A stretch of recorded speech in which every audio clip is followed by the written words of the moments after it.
Welcome back to another episode of Sports Nerds in the Morning. Today is Monday, April 15th. We are fresh off of spring break. I'm Josh Golden, and I'm joined today by Dominic Stern. And today we have a special guest for you guys. We're bringing back someone who was on the show back a couple of months ago. Cole, why don't you remind our viewers who you are? Hey guys, I'm Cole Colleran.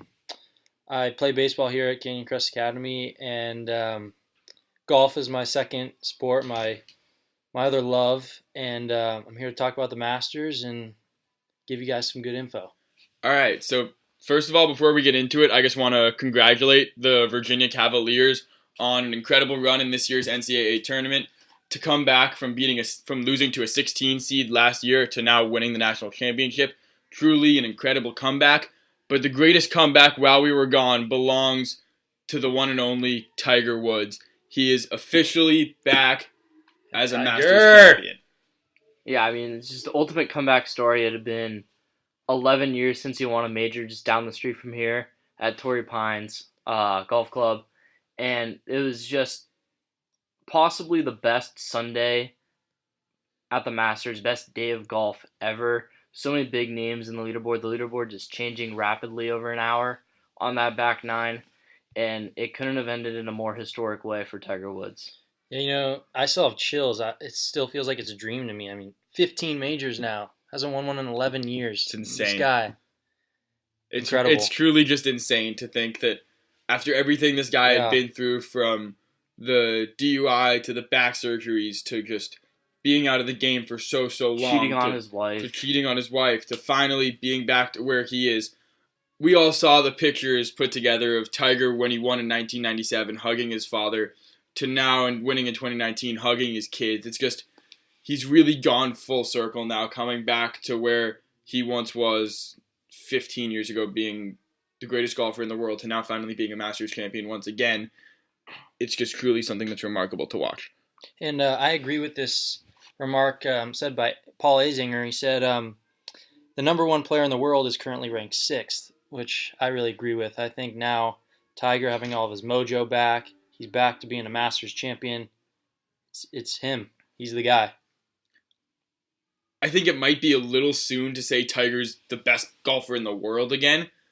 I think he's obviously up there, but it's still just one win. You got to see him progress a little more in the next couple of weeks to see if he can still live up to what he is and not just be this one tournament fluke kind of a thing. Keep playing like he's been playing for the last month or so. He's been playing well before the Masters as well, but he's got to keep up the good work, keep going, and then I could agree with that. But I think as of right now, let's not get too crazy Well, yet. I mean, the last big three golf tournaments, the PGA, the Tour Championship, and the Masters. The PGA, he got second, and he came back down with like 5 shots to Brooks Koepka, and he really gave Koepka a run for his money, and then he won the Tour Championship. Don't forget about the Open, too. Yeah, he was up in there at the Open. Should have won that one.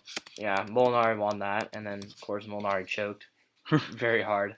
That was painful to watch, especially as a fellow Italian. And then now he wins the Masters. I mean, I don't think that statement's that wrong. He's proven that he's going to compete every single time he's going to play now. And he's making golf must-watch like it was. Make Sundays great again, as Barstool has been saying. And I think they finally are. Sundays I think Tiger Woods is absolutely back to... He's not fully back to where he was 15 years ago, and I don't think he ever will be, almost to the point... Like, 15 years ago, it was essentially unfair to say Tiger Woods is going to win, because you know he's going to win. He was just so much better than everyone else he was competing against. I don't think he'll ever be the point where he's that much of a sure thing again. I think he will be insanely dominant again. He'll never be that dominant again, but I still think, as well as Rory's playing right now, making the top 10 in every tournament he's played in other than the Masters so far this year, he's still the best player in golf right now. But you got to think about the fields back then, 20 years ago, compared to now. It's way deeper. I mean, top 20 is, they could all be number ones at any given time in the year. And Rory's played good. He won the Players, but I think Tiger overall, he's just coming back to the time of when he was the best, and I think he's close to that, if not that now, again. I think he's definitely close. I just don't think he'll ever make it fully. Like, 15 years ago, 10 years ago, it was just impossible to bet against Tiger. Yes, that's partially, it's going to be impossible. It's not going to be that way now due to the competition he has. He wasn't competing against Jordan Spieth, Justin Thomas, Rory McIlroy, Dustin Johnson, these kind of guys. But he'll never be back to, like, it's stupid to pick against him ever again. I can agree with that. And I think, yes, it's partially due to the competition, but it's also because he's a 43-year-old guy who still has some back problems. He's not the same player he once was. Mm-hmm. Yeah, and I just want to speak to his experience from the Masters and how many times he's played that course and how that affected him this weekend, especially on the back nine. Because going into the back nine, I think he was one shot down, and then he dropped a shot on 10. Mm-hmm. And then we come to the amen corner, the scary par 3 across the pond with the bunker in front, and Molinari with a 2-shot lead tees off first. And I'm saying to myself, I'm like, I just have a feeling. I'm like, the shot is going to go in the water. We all remember basically watching Jordan whiffs it. Spieth hit in the water a few years ago Yeah. when Danny Willett somehow won the Masters. Jeez. Yeah, and Molinari went after the flag with a 2-shot lead. And it hurt him so much because he left it short into the water. Finau does the same thing. And at that moment, I'm like, Tiger's going to put this ball on the green. He's going to make par. Molinari's either going to make bogey or double bogey, and Tiger's going to be right back in this. And then he makes that birdie on the par 5 13th. He makes par on the 14th. And on the 15th, Molinari gets his driver out because now he knows, okay, I need to make a good shot. Mm-hmm. Puts the ball in the right rough. Has to lay up. Woods puts the ball in the middle of the fairway. He just puts the ball in the center of the green. Molinari has to lay up, and he gets stuck behind a tree. Horrible layup. Yeah. Come on, what are you doing, man? It was bad. And then at that point, everyone knew, okay, Tiger's got this 16th hole. Everyone else is going after the flagstick. Just puts the ball in the middle of the green. It trickles down about a foot away from a hole-in-one. Beautiful. It was awesome, including that shot with Michael Phelps right behind him. Yeah. That was Pretty epic. incredible. 2 goats. Picture. Yeah, and then 17 and 18, he plays smart, knowing he's got a couple shots to give. Puts the ball in an area where he knows he's not going to make a mistake, and won his 5th green jacket. It was just tremendous Exactly. performance on Sunday when it mattered most. The thing that you mentioned, it wasn't necessarily Tiger was just playing perfect, hitting every shot perfect.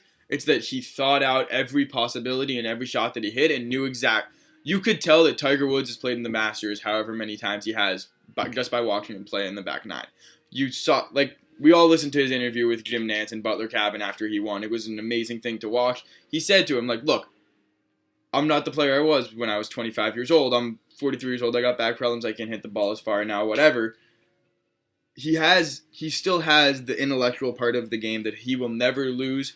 He's always the smartest player out on that golf course, and he's always going to know the right shot to hit. Well, the smartest player on the golf course is Bryson DeChambeau. But when it comes to the Masters in these tournaments that have required experience, then he's the smartest. Him or Phil, at least. You know, I actually heard on Friday when he hit the flagstick coming in, he wanted to pull it because he said he wanted to pull the flagstick out. And I heard it was because of terminal velocity, and I actually heard that was the wrong term there. So Bryson, a little mistake. Yeah, but I mean, you gotta give him credit. He's like, I know. he was put very much on the spot, and it was a great shot on 18 that the shot Cole's referring to. Mm-hmm. And that he obviously didn't play very well coming down the stretch, but Bryson's a good guy. And I just want to mention how Tony Finau ended up finishing tied for 5th, besides the 3rd round he played, he shot 3 under par at the Masters, and he made $400,000. I just feel like that's shout out to Tony. You know, 1 round basically got him $400,000. So shout out. Pretty awesome. But just back to Tiger. Watching Tiger Woods come down to the 18th hole, sink that short little. He wanted to make the putt for par. Yeah, you knew he wanted to finish it off the right way. He didn't. He's not going to complain with that. But watching him sink that last putt, just freaking out, going insane as soon as he made it. That was just. Everyone wanted to see that for years and years. And now he finally got to the point where he's back on top. It's truly just something that was remarkable to watch. And we all knew coming down the stretch, like, everyone was rooting for Tiger. Everyone wanted to see him pull this off. And it got to a point where once he got to at least for me, once he got to the 15th hole, I knew if he gets on in 2, it's just over. Like, there's no point of even you're just watching this because you want to see Tiger celebrate. Like, you know, if he gets on in 2, this whole thing's over. Tiger's going to run away with this thing. It's not even going to be close. Yeah. Yeah, I've watched videos of Tiger since I was really little, and I've been watching pretty much every PGA Tour event every week for like the past 4 years. And personally, and I know millions of other people just wanted to see this moment for so long. And it's just, to me, it's probably the best sporting event day I've ever seen. It was like someone said it to Tiger, I don't remember who it was, that a lot of people are going to remember where they were the day that Tiger Woods won the Masters in 2019. He made a joke saying, I'll always remember where I was, but everyone's going to remember this. Yeah, I was at Buffalo Wild Wings Stern Residential. I had the Masters on one TV and then playoff basketball on the other TV. It was pretty sweet to watch. And it was, Colin Cowherd called it the greatest 4 minutes of sport. And it was pretty cool watching him celebrate and like hugging everyone and everyone. There will never be a better moment in golf, I don't think, unless if someone shoots like a 59 in a major, which that'll never happen. You will never see anything like this ever again. Yeah. Not only because there will never be a player as dominant in golf as Tiger Woods, there will never be someone who went through what Tiger's gone through in the last few years to come back and win another major. Yeah. So now that the Masters is over and he won it, he's favored to win the PGA Championship, Which is weird because now it's in May, so we're talking about this after the Masters next month. Pretty weird. So I just want to see, what do you guys think? You think he's the favorite? Do you think, or anybody else? Well, what are we thinking? Part of the reason that I think he could be the favorite is that it's at Bethpage Black. We know he's won there before. He's got experience there that a lot of these guys don't have because they don't play tournaments at Bethpage that often. Last time they played there was 2016. Before that, I think, was 2013. It's a great golf course out on Long Island. He's won there before, and he's going to have the opportunity to win there again. He's going to know the course a lot better than all these other guys do, just like he does at Augusta. So it's going to give him a good shot. Will he win it again? I don't know. I'd love to see it, but it's going to be interesting to see. Yeah, I like that point, Josh. Yeah, personally, I think this is really going to catapult his play because he saw his kids on the 18th after. He saw the fans' reactions. He probably saw all the tweets that all the other professional players in their sports are sending at him. And I think this is really going to motivate him, as he's talked in the past about his kids giving him motivation because they only saw him as a YouTube golfer. Yeah. And so I think this is really going to launch him into playing, like we said earlier, close to the play. But I agree, probably never going to be what it was 15, 20 years ago. But I think this is really going to get him going even more, and he's going to have success this year and beyond. Also, the thing to me that I'm watching is that when you watch Tiger talk after he won, you obviously saw there was the type of excitement that he obviously got from winning the Masters, but there was still the little bit of hunger and drive inside of him that makes you think that he's not going to be satisfied until he wins his 19th major. Yeah. He wants Nicklaus's record. Do I think he'll get it? I don't know. I don't think so, but I'd love to see it happen. We'll just have to wait and see it play out. Yeah, this is just great for golf because now people can watch and want Tiger Woods to win. That's obviously what golf wants. Not that golf was in a bad spot while Tiger Woods was hurt, but it was in a very interesting spot. It's almost like we say a lot about baseball that there's no guy who can really come out and just own the league like a LeBron owns basketball. Tiger Woods owns golf. And he will until the day he retires. And it's really good for all these young guys because it's eventually going to give someone the opportunity to shine behind Tiger. And eventually when Tiger gets a lot older in the coming years, that when whoever that kid is beats Tiger, that he could eventually potentially become that face that Tiger was 15 years ago and still is. And that's what golf is hoping for. Actually, looking back a little bit, still at the Masters here, one guy who past year has just been phenomenal, and the one guy I saw who didn't really back down from Tiger was Brooks Koepka. I think he could take place of when Tiger retires. He's he's still young. He's still pretty young. But he just has that face of I want it and I don't care. He just performs so well in majors. Yeah, I saw. I don't get how he does it. He doesn't win anything else, but he wins the majors. When he was on 17 tee box, teeing off, and Tiger hit that shot on 16 with about a foot, the fans were still cheering next to the tee box for Tiger, and Brooks still hit. He didn't care. He piped one right down the fairway. So I think that takes a lot of guts, and I think he's going to be very good in majors, and hopefully he can pick up his play in the regular events, but I think he's the big name for years to come. Yeah, I mean, Brooks is, in my opinion, the best golfer right now. Obviously, Tiger Woods is going to catapult himself into that conversation with Dustin Johnson, Justin Thomas, and Jordan Spieth and other guys.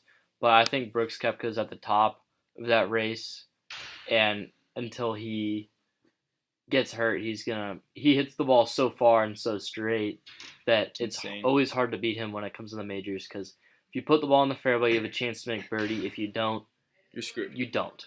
So, it's... The one kid, though, who I'll be watching, who I'm just really excited to see how he develops, and if he can become a superstar like Tiger Woods is and Brooks Koepka is on his way to becoming, and guys like McIlroy and Spieth are, I want to see what Xander Schauffele can do.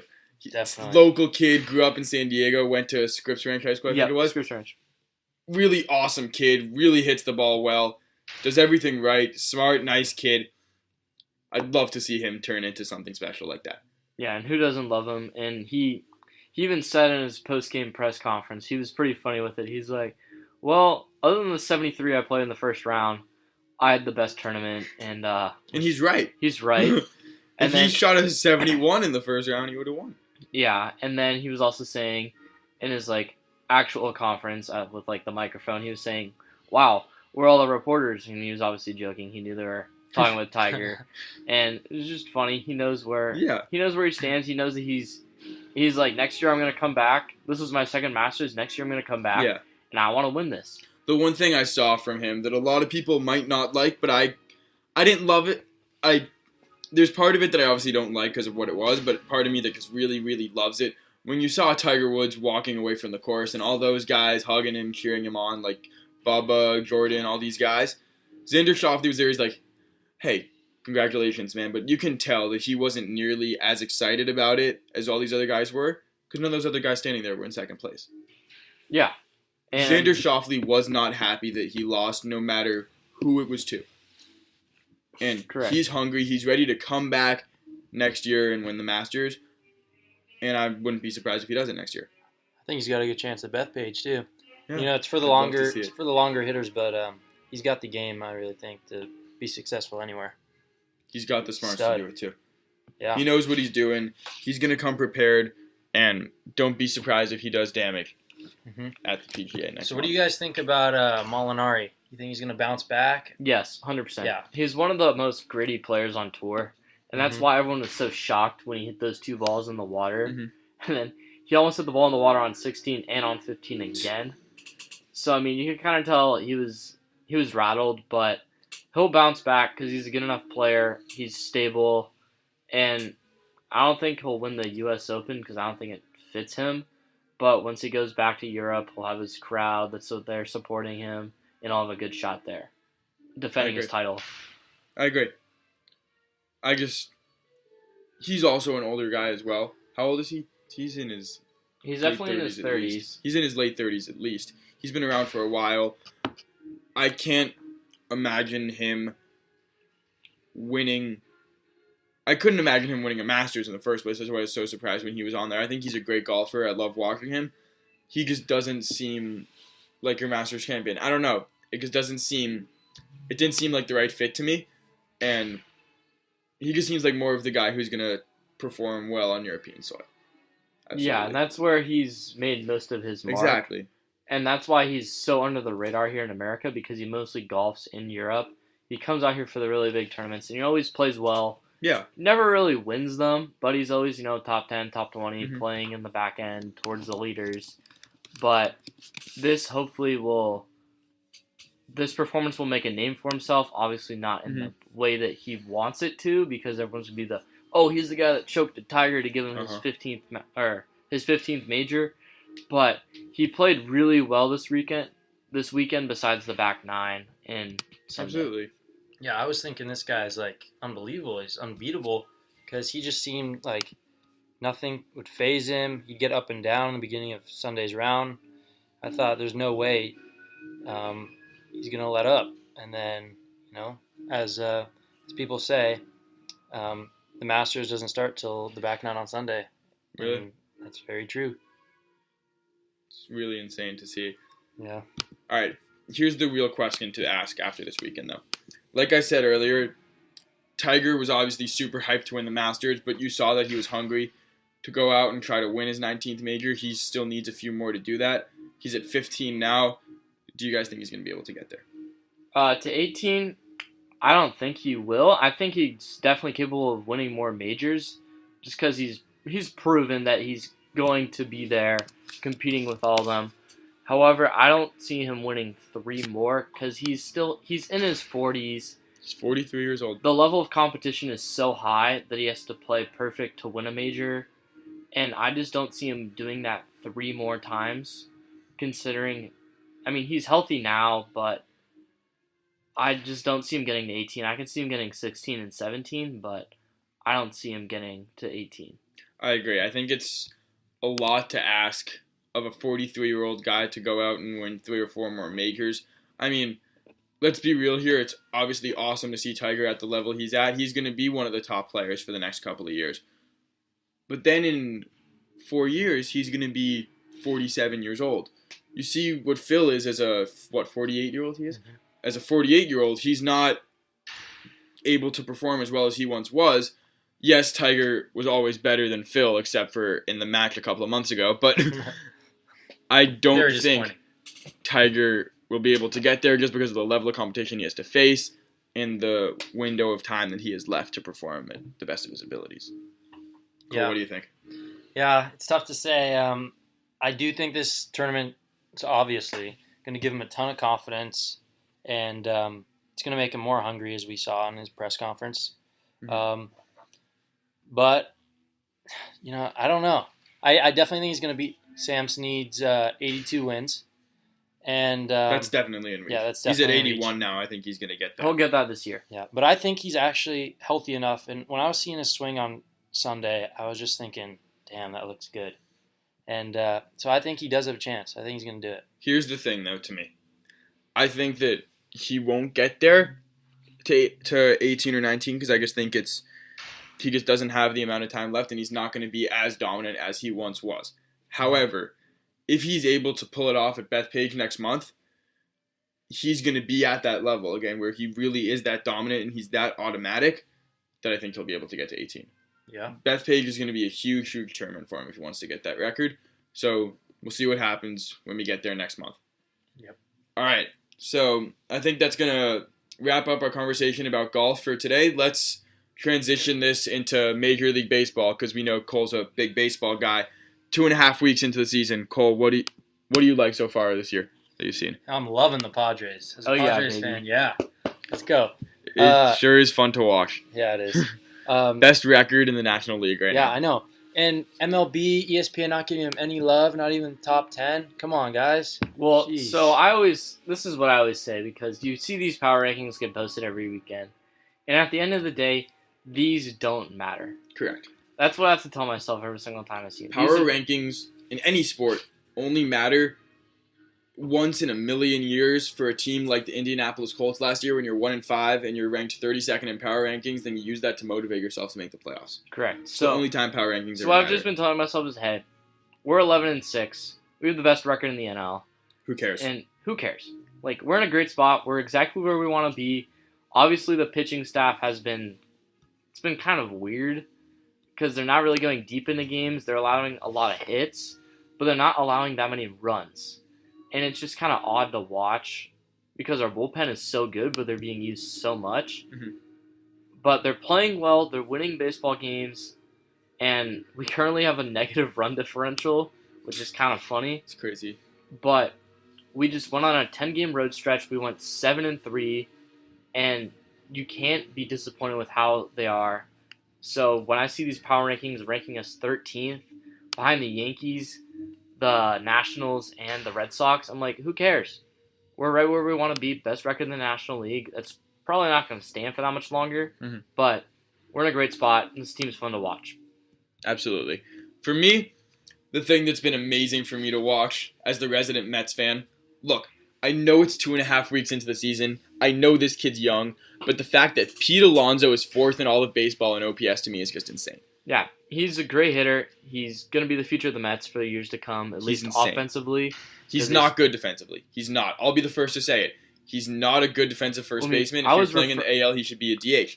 But he's hitting the ball incredibly. I was referring to the fact that you guys still have great pitching. Correct. So, he's the face of your guys' offense, and he's contributing from day one. He's really helping out Mets lineup where there's really some guys that have been quite disappointing. Robinson Cano hitting below the Mendoza line, which is funny because hitting terribly. Because Jessica Mendoza said that Robinson Cano was elevating the Mets' performance despite the fact that he's below the Mendoza line. Play on words, it's funny. So the AL East, it's how we expected it. It's in the exact order that I expected, except that I thought Atlanta would be at the top, even though they're only half a game back. And it's going to be a competitive division all the way down to the end. Absolutely. I've been saying it for a while now. I really, really believe that all 4 of these teams, the Phillies, Mets, Braves, Nationals, the really important series for them, along with playing each other a lot, is going to be playing against the Marlins. I really think that whoever beats up on the Marlins the most is going to be the team that ends up winning this division. Yeah, I mean, Cole could go out and beat the Marlins. They're exactly. That bad. I mean, they're so bad, but teams are still going to drop 2 or 3 games to them in the 20 that you have to play all year, because that's just how baseball is. But the team that loses, if some team can manage to go 19-1 against them as opposed to the team that goes 13-7, that's 6 games. That's going to be a huge difference at the end of the year. If you beat up on the Marlins so much, you can win the NL East. Yeah, and I feel like that's going to play a large part in it. I don't think that's what it's going to come down to in the end. Because it could be that tight. You never know. It could be, but the fact that you're playing 3 playoff caliber teams several times a year, plus the other teams in your league and the interleague, it's going to come down to that division play. That's what it's going to come down to, which includes the Marlins. Yeah. But all 4 of these teams are going to kill the Marlins. Absolutely. Can we get a round of applause for Chris Davis? Absolutely. Hit a home run this morning. Finally got a hit. He had a home run this morning as the Orioles beat the Red Sox. Orioles are in 2nd place in the AL East. Unreal. Who would have thought? Unreal. Yeah. Who would have thought that the Baltimore Orioles would have a better record than the New York Yankees and the Boston Red Sox? Well, I mean, if you would have told me the Yankees would lose Giancarlo Stanton, Miguel Andujar, Gary Sanchez, Luis Severino, all these guys, I would have said, okay, maybe. But considering the fact that the Orioles are 7-10 with a minus 27 run differential, and the Yankees are 6-9 with a plus 10 run differential, I don't feel like Yankees fans are going to be they shouldn't be that concerned. Correct. Yeah. The thing that's really scaring me right now is the Red Sox. I don't understand how they're underperforming this much.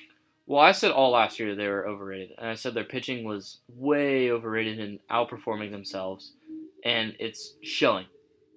Yeah. They lost some guys in their bullpen, Craig Kimbrell, Joe Kelly. What's he going to sign? I don't know. Jeez, what's he waiting on? There's plenty of playoff caliber teams that need him. Yeah. Same with Keuchel.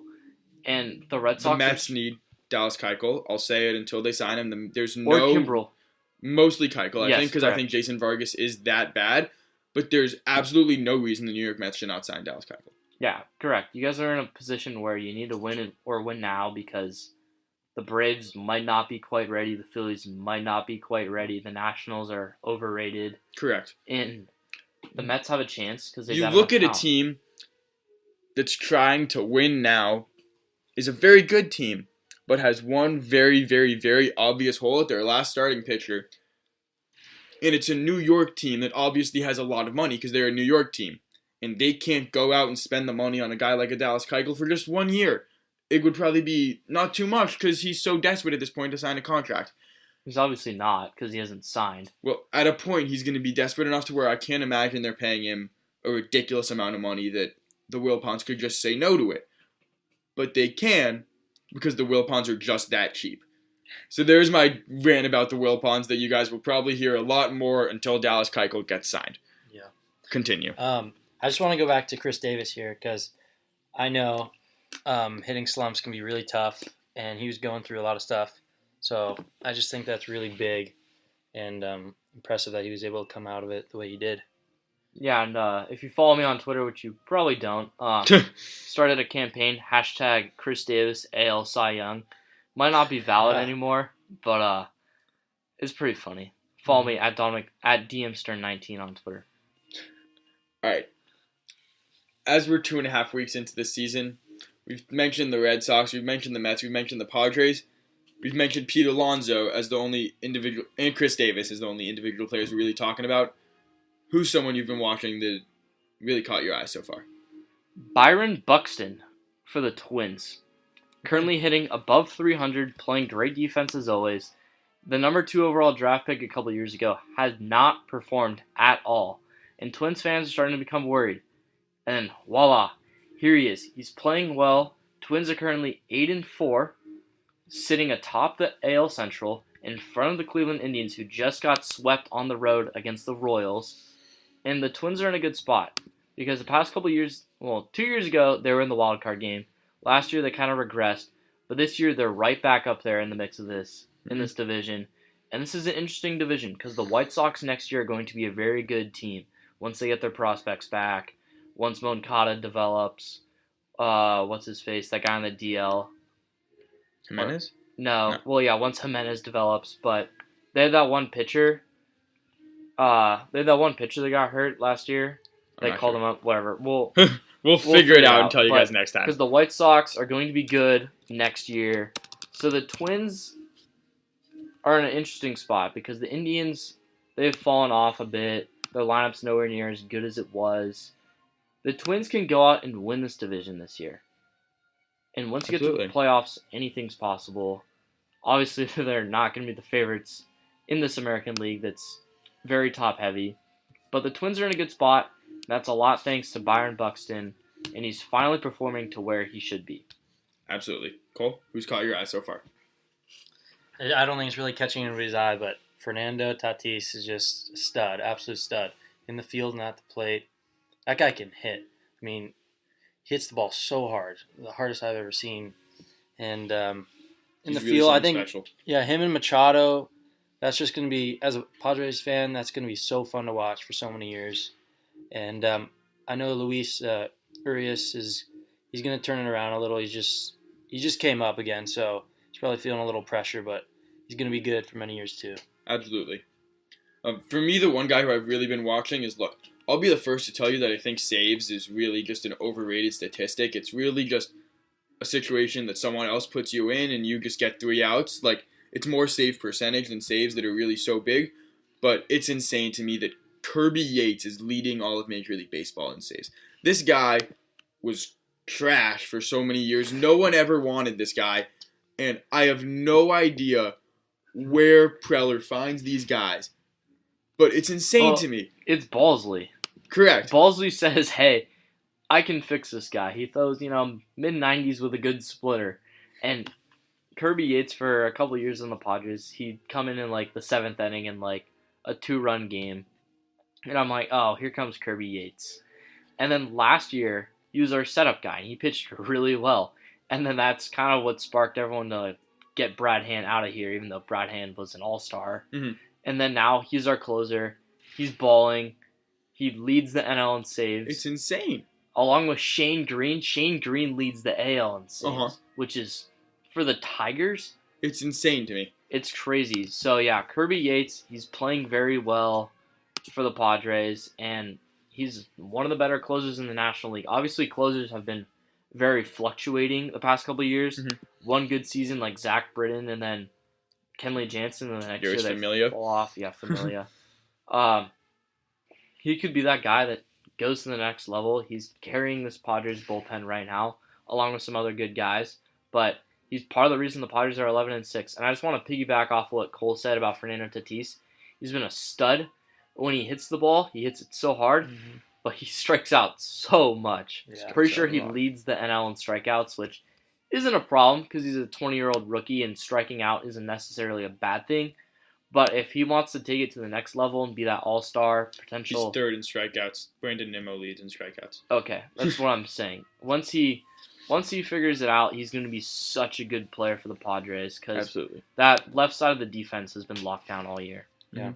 So the Pods are looking good, right? So I know you're a huge Pods fan. I'm not nearly to the level you are. So what do you think they need to do the rest of the season to keep what they're doing now going? Well, so it all involves our pitching staff because we have a lot of depth for our position players. We can have Luis Urias coming off the bench and you can play. He played third yesterday. Yeah. So you can play third, shorter, second to give all three of those guys days off. We have tons of depth in the outfield, even when we're hurt right now in the outfield. We have 2 outfielders on the DL, and we still have outfield depth. So it all comes down to pitching. Because our pitching staff, our starting pitchers, they're talented. Can't say that. They're talented. But they haven't necessarily been going deep in ball games, as I said earlier, and that's putting more stress on the bullpen. Correct. So, 2 things the Padres have to do to get over this. 1 is keep shuffling guys from AAA, AA, between the majors to get bullpen guys and our starting pitchers some rest. And the second thing is Andy Green just needs to extend the leash on the starting pitchers. Make them go to the 6th inning, through the 6th inning, because the starting pitcher hasn't thrown a pitch in the 7th inning yet, and we're 17 games. That's really insane. That's crazy. It's kind of concerning. However, we're winning, so if the Padres keep this winning up, we might be buyers at the trade deadline for the first time since 2010. We all know what happened then. We traded Corey Kluber for Ryan Ludwig, and we missed the playoffs. So I would love to be buyers at the trade deadline, but as long as we're smart about it. Could you imagine how great Corey Kluber would be if Darren Balsley were his pitching coach? And if he was pitching in Petco Park, he's already a two-time AL Cy Young winner. He would have been He'd win it. So He'd win good. Cy Young every single year. He'd be so good as a Padre. It would be insane. So painful to think about because Unreal. Ludwig wasn't even good. Unreal. Absolutely unreal. So yeah, the Padres, they're in a good spot right now. They have to fix some stuff. And so before we wrap it up, one other team that's surprising us so far this season. Let's start with you, Cole.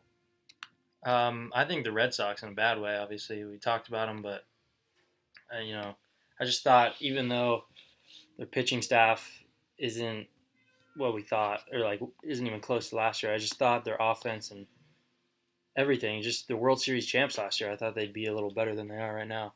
Yeah, absolutely. I completely agree with that, but I'm going to take the easy road here and say, how in the world are the Seattle Mariners 13-5? They hit home runs. That's how. Okay, over 120 runs. This was a team that was clearly trying to rebuild, trading Edwin Diaz this offseason to the Mets for a bunch of prospects. They got rid of their crap. They got rid of Cano, who was old and not really performing. They got rid of Cruz, who was old and not really performing. And they've got guys that have flown under the radar. They got Tim Beckham. Is it Beckham or Tim Anderson? It's Beckham. He's played well as an Oriole and as a Ray. He's performing for them. Domingo Santana, who was a starter before the Brewers acquired Christian Yelich. So they got him in a trade this offseason. So they got rid of their crap. They brought in guys that are young and can perform, hit home runs, and that's exactly what they're doing. I think they got swept at home by the Astros this weekend, which isn't a big concern because the Astros are such a good team. But they're sitting at 13-5. They currently have the second best winning percentage in the MLB.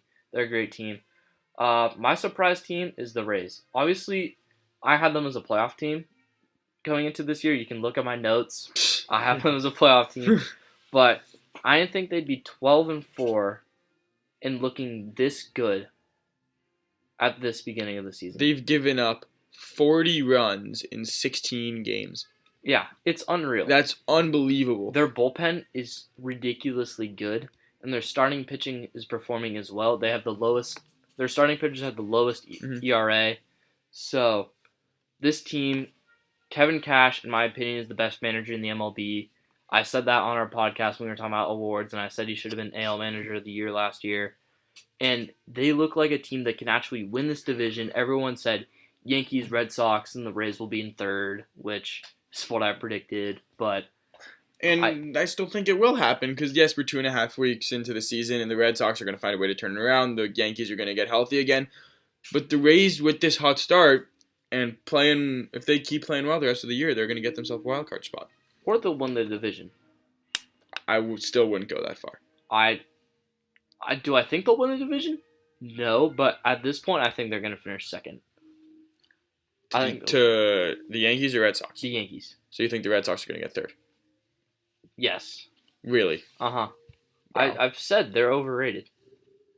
Wow. That's a bold statement there, Dom. I'll stick by it. All right. We'll see in a couple of months how the Red Sox are doing. I think they'll find a way to turn it around. I think they just have too much talent not to do it.